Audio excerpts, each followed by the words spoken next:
اعوذ باللہ من الشیطان الرجیم بسم اللہ الرحمن الرحیم ربی اشرح لی صدری ویسر لی امری واحلل عقدۃ من لسانی یفقہوا قولی ربی زدنی علما۔ السلام علیکم ورحمۃ اللہ وبرکاتہ۔ امید ہے آپ سب اللہ تعالیٰ کے فضل و کرم سے خیریت سے ہوں گے۔ جماعت ناہم جونیئر لیکچر نمبر 7 8 مئی بروز جمعہ، مضمون اسلامیات لازمی، عنوان سبق زکوٰۃ۔ سرگرمی: اپنے اہل خانہ کو زکوٰۃ کے بارے میں تفصیل سے بتائیں اور انہیں زکوٰۃ ادا کرنے کی ترغیب دیں۔ سبق کے تدریسی مقاصد: سبق زکوٰۃ کو پڑھانے کا مقصد بچوں کے دلوں سے دنیاوی مال و دولت کو جمع کرنے کی محبت ختم کرنا اور انہیں اللہ تعالیٰ کی راہ میں خرچ کرنے کے بارے میں سکھانا ہے۔ سبق کا باقاعدہ آغاز کرتے ہیں تو بچوں اپنی اسلامیات لازمی کی کتابیں کھول لیں۔ صفحہ نمبر 116۔ سبق زکوٰۃ کی فرضیت، اہمیت اور مصارف کے بارے میں ہم پڑھیں گے۔ زکوٰۃ کے لغوی معنی ہیں پاک ہونا، بڑھنا، اضافہ ہونا، پاکیزگی، برکت اور مدح کے۔ اصطلاحی معنی: شرع اسلام میں زکوٰۃ سے مراد مال کا وہ حصہ ہے جو صاحب نصاب مسلمان اپنے مال میں سے ایک مخصوص شرح کے حساب سے سالانہ اللہ کی راہ میں خرچ کرتا ہے۔ زکوٰۃ کا نصاب سے مراد مال و دولت کی کم از کم وہ مقدار ہے جس پر زکوٰۃ واجب یعنی کہ فرض ہوتی ہے۔ یہ مقدار 7.5 تولے سونا اور یا 52.5 تولے چاندی کی ہے۔ اگر کسی شخص کے پاس یہ مقدار موجود نہیں ہے تو اس پر زکوٰۃ واجب نہیں ہوگی، یعنی کہ وہ شخص صاحب نصاب نہیں ہوگا۔ اور جس کے پاس اس کے برابر مقدار ہے یا اس سے زیادہ ہے تو اسے صاحب نصاب کہا جاتا ہے اور اس پر زکوٰۃ دینا فرض ہے۔ زکوٰۃ مالی امداد، اللہ تعالیٰ کی راہ میں دل کھول کر خرچ کرنے کی ترغیب اسلام کے ابتدائی دنوں سے ہی شروع ہو گئی تھی۔ تاہم فتح مکہ کے بعد 8 ہجری میں زکوٰۃ اس وقت فرض ہوئی جب یہ آیت مبارکہ نازل ہوئی۔ ترجمہ: اے نبی صلی اللہ علیہ وسلم، ان کے مالوں میں سے صدقہ وصول کرو، ان کے ذریعے ان کے مالوں کو پاک کرو۔ یہ سورہ توبہ کی آیت تھی۔ اس آیت مبارکہ کے نازل ہونے کے بعد زکوٰۃ کے باقاعدہ قوانین مقرر کیے گئے۔ زکوٰۃ ادا کرنے سے مال پاک ہو جاتا ہے۔ قرآن پاک میں زکوٰۃ کے بارے میں حکم آیا ہے کہ نماز قائم کرو اور زکوٰۃ ادا کرو۔ اس کے آگے سوال نمبر 2، زکوٰۃ کی اہمیت پر ایک نوٹ لکھیں۔ زکوٰۃ کو اسلام میں بہت زیادہ اہمیت حاصل ہے۔ یہ دین اسلام کے 5ویں رکن میں سے چوتھے نمبر کا رکن ہے۔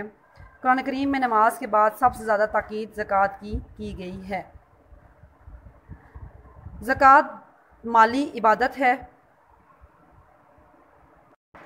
زکوٰۃ ایک مالی عبادت ہے اور یہ حقوق العباد میں شامل ہوتی ہے، اس لیے اس کی بہت زیادہ اہمیت ہے۔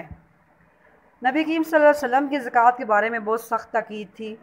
آپ صلی اللہ علیہ وسلم کی وفات کے بعد جب لوگوں نے زکوٰۃ دینے سے انکار کیا تو حضرت ابوبکر صدیق نے ان کے خلاف باقاعدہ جہاد کیا۔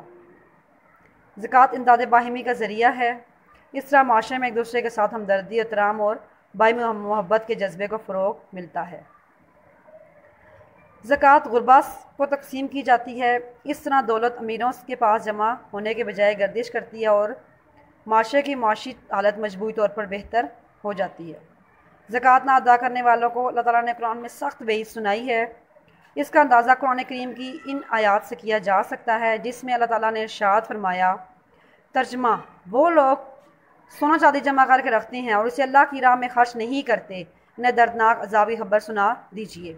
جس روز یہ سونا چاندی جہنم کی آگ میں تپا کر ان کی پیشانیوں، پہلوؤں اور پشتوں پر داغا جائے گا اور انہیں بتایا جائے گا کہ یہ ہے وہ مال جو تم نے اپنے لیے جمع کر رکھا تھا، اب اس کی سزا کا مزہ چکھو جو تم جمع کرتے تھے۔